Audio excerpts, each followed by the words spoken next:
Salut les CM1, nous faisons aujourd'hui une leçon sur comment calculer le périmètre d'un polygone. C'est une leçon qu'on avait démarrée déjà ensemble il y a peut-être une semaine ou 15 jours, mais pour laquelle vous n'aviez fait aucun exercice d'entraînement.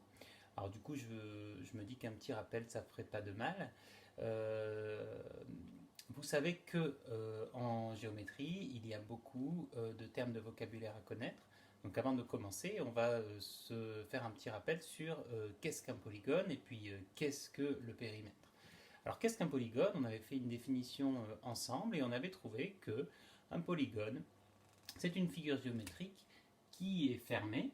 Donc ici, cette figure-là étant ouverte, ce n'est pas un polygone. Une figure géométrique fermée avec uniquement des côtés droits. Et donc ici on a une courbe, ce n'est pas un polygone non plus. Les polygones que nous avons ici sont ces quatre figures géométriques-ci. À savoir que sur ces quatre figures géométriques, nous avons trois polygones qu'on va appeler particuliers, c'est-à-dire qu'ils ont des noms parce qu'ils ont des propriétés particulières.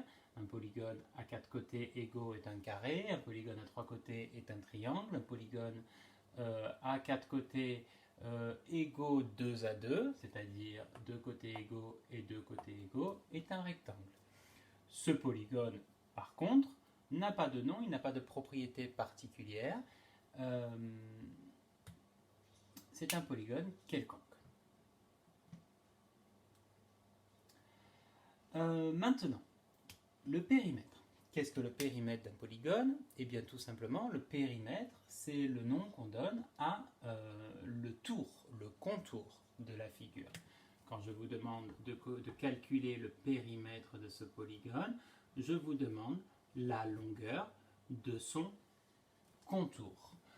Donc, tout simplement, pour calculer le périmètre de ce polygone, je vais additionner, effectuer la somme de tous les côtés, des longueurs de tous les côtés de ce polygone. Donc j'ai fait 10 plus 5 plus 4 plus 3 plus 6. Ça fait 10 plus 5, 15. 6 plus 4, ça fait 10. 10 et 15, 25. Et encore 3, 28. Je n'oublie pas l'unité, 28 cm.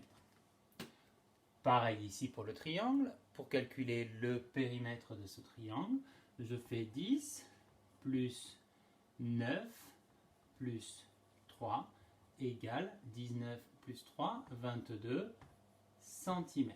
Le périmètre de ce triangle mesure 22 cm. Maintenant, ici, on a un carré. On sait que le carré, il a quatre côtés égaux. Donc, si mon côté ici mesure 6 cm, je n'ai pas forcément besoin de faire 6 plus 6 plus 6 plus 6, mais je vais faire 6 fois 4 égale 24 cm. Le périmètre de mon carré est ou mesure 24 cm. Alors pour se souvenir, on va dire que pour mesurer le périmètre d'un carré, on fait côté, donc C, multiplié par 4. Ça, c'est ce qu'on appelle une formule pour le périmètre d'un carré.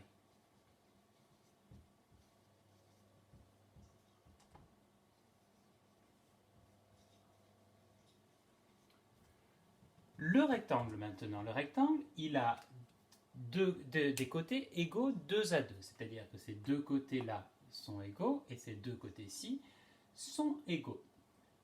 Pour mesurer son périmètre, il va me suffire de mesurer la longueur plus la largeur. Donc on va écrire ça ici, je vous le fais là.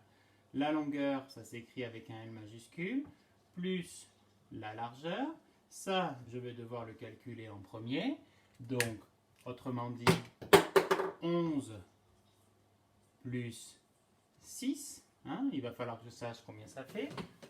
Et cette longueur et cette largeur, je l'ai deux fois. Donc, je vais la multiplier par 2. Longueur plus largeur multiplié par 2. Ça, c'est le périmètre du rectangle.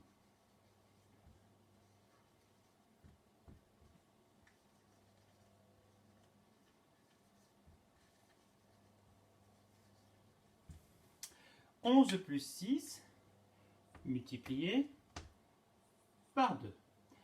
11 plus 6, hein, je fais d'abord l'opération qui est dans mes parenthèses, ça fait 17 multiplié par 2.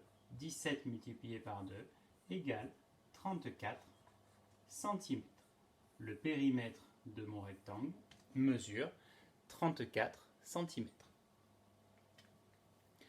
Vous savez tout, vous pouvez maintenant faire vos exercices. Bon courage!